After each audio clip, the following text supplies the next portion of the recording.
अभी तक हमने क्या किया कि अभी तक हमने किया, एक तो हमने ऐसे किया सेल बेस्ड मॉडल के ऊपर, या फिर हमने स्टडी किया एक्चुअल एनिमल मॉडल्स के ऊपर। हमने ट्राई किया कि क्या हम स्पेसिफिक मॉडल ऑर्गेनिज्म का या फिर एनिमल मॉडल का, डिसीज मॉडल का, क्या हम उसमें ह्यूमन के जो डिसीजेस है क्या हम उसको मिमिक कर सकते हैं। हमने कहा कि हाँ, हम एक स्पेसिफिक लेवल के ऊपर मिमिक कर सकते हैं, पर उसके कुछ लिमिटेशन है।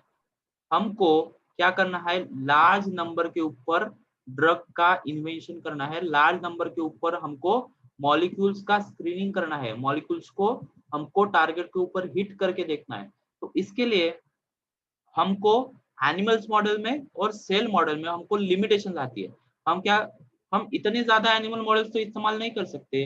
हमको क्या करना है, थाउजेंड्स ऑफ 10,000 ऑफ अगर हमारे पास मॉलिक्यूल्स है और उस स्पेसिफिक मॉलिक्यूल्स में से, I am audible? Yes, sir.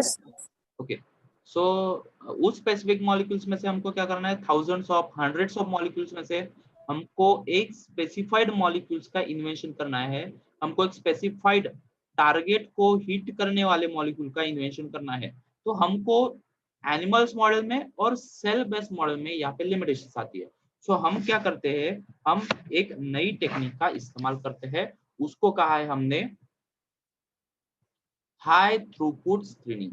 High throughput screening ये जो है वो ऑटोमेटेड टेक्नोलॉजी होती है, उसमें ऑटोमेशन का इस्तेमाल किया जाता है, उसमें टेक्नोलॉजी का इस्तेमाल किया जाता है। अब एक आदमी क्या कर सकता है, एक आदमी समझो दिन भर में समझो 10-12 उन्होंने क्या किया, एनिमल मॉडल के ऊपर स्टडी किया। पर मशीन्स क्या करती है, यहाँ पे मशीन जो है वो टारगेट प्रोटीन को हिट करने के लिए 1 मिनट में क्या कर सकते हैं, थाउजेंड्स ऑफ टारगेट प्रोटीन को हिट करने वाले स्मॉलर ड्रग मॉलिक्यूल्स का स्टडी ये मशीन कर सकती है। तो हमको क्या करना है, हमको एक स्पेसिफिक टारगेट प्रोटीन को, समझो हमने किसी डिसीज के अगेंस्ट टारगेट प्रोटीन हमने यहाँ पे इन्वेंशन कर लिया। So this target protein we have to analyse by means of technology की मदद से हमको एनालाइज करना है। So high throughput screening, it rapidly access activity of large number of compounds or whatever it is extract on given target। जो भी हमारे पास target है उसका हमको क्या करना है, उसको हमको लार्ज नंबर ऑफ कंपाउंड्स को उस पे हीट कराना है, उसको जाके उसकी उस कंपाउंड की स्पेसिफिक हमको बहुत सारे नंबर ऑफ कंपाउंड्स हमारे पास प्रेजेंट हो गए। तो एक आदमी या फिर साइंटिस्ट लोग, ये ह्यूमन के लिए पॉसिबल नहीं है कि इतने ज्यादा अमाउंट में टारगेट प्रोटीन्स को हिट करने के लिए हमको, जो भी हमारे पास कंपाउंड है बहुत सारा, thousands of 10,000 of lakhs of compounds हमारे पास होते हैं, वेरियस मॉलिक्यूलर स्ट्रक्चर वाले कंपाउंड्स हमारे पास होते हैं। तो ये सब हम क्या कर सकते हैं, ये सब हमको पॉसिबल ही नहीं है कि सेल बेस्ड मॉडल में, एनिमल मॉडल्स में हमको स्टडी कर सके। तो हमको क्या करना है, हमको टेक्नोलॉजी का इस्तेमाल करके हमको क्या करना है, इसका स्क्रीनिंग यहाँ पे करना है।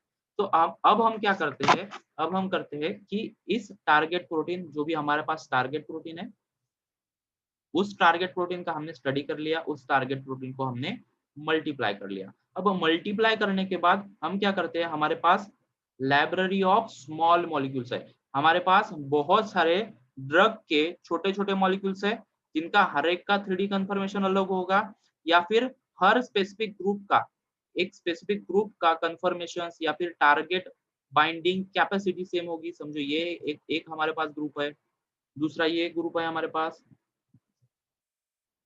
तो इस तरीके के वेरियस स्मॉल मॉलिक्यूल्स हमारे पास है।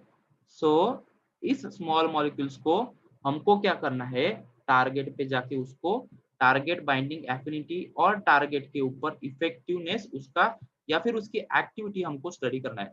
सो हम क्या करेंगे, हमने टारगेट को मल्टीप्लाई कर लिया, तो इसी ड्रग मॉलिक्यूल को लार्ज स्केल पे हमको एक स्पेसिफिक वेल्स में हमको क्या करना है, इसी मॉलिक्यूल्स को हमको स्पेसिफिक वेल्स में हम पुट आउट करेंगे। सो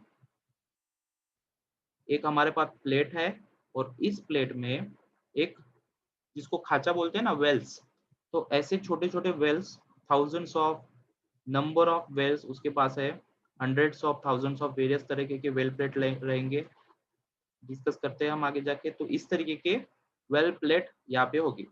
सो this are multi wells essay plate. So these are multi wells essay plate. So this having the minuscule volume in the, इसका वॉल्यूम माइक्रोलीटर और microlitre to nanolitre according to requirement ये vary हो सकता है। सो microlitre to नैनोलीटर इसका volume very हो सकता है। और इसको हमको क्या करना है, जो भी टारगेट प्रोटीन और जो भी हमारा ड्रग या फिर कंपाउंड हमने इन्वेंट किया है उसको इस वेल्स में मिक्स करना है। और इस वेल्स को जो भी हमारी बॉडी की रिक्वायर कंडीशंस है या जो भी हमको पाथवे चलाना है उसके लिए जो भी रिक्वायरमेंट कंडीशंस है, जो ऑक्सीडेशन स्टेट है, जो भी फर्दर मोर जो भी डिसीज के लिए रिक्वायर कंडीशन है या फिर टारगेट को हिट करने के लिए या फिर नॉर्मल फिजियोलॉजी को मिमिक करने के लिए इसको वेरियस टेम्परेचर्स पे, वेरियस कंडीशंस पे रखा जाता है। और उसके बाद उसमें जो भी डिटेक्टिंग मॉलिक्यूल्स है, मतलब अगर उन दोनों का बाइंडिंग हुआ, उन दोनों के बाइंडिंग होने के बाद कोई फ्लोरोसेंट अगर रिलीज हुआ, हमने समझो कोई बाइंडिंग के लिए एसोसिएटेड वहां पे फ्लोरोसेंट लगा दिया और फ्लोरोसेंट प्रोटीन अगर एसोसिएट हो चुका, मगर या फिर कोई कलरेशन, चेंज ऑफ कलर करने के लिए हमने कोई यहाँ पे अरेंजमेंट किया, तो ये अरेंजमेंट होने के बाद हम क्या कर सकते हैं, हम डिटेक्ट कर सकते हैं कि हाँ भाई इसने क्या किया, टारगेट को हिट किया, टारगेट को यहाँ पे अचीव किया।